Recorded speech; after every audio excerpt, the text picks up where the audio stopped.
Charlie is now 12 weeks old and he eats his dinner really well. I put his dinner high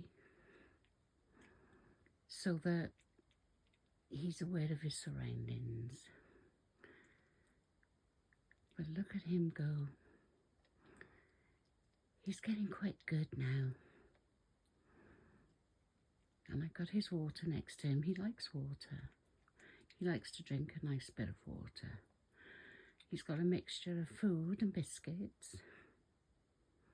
And when he's done, he imitates the hiding, scratching around the dish so that he can go back to it later. But he's very good. He's growing lovely.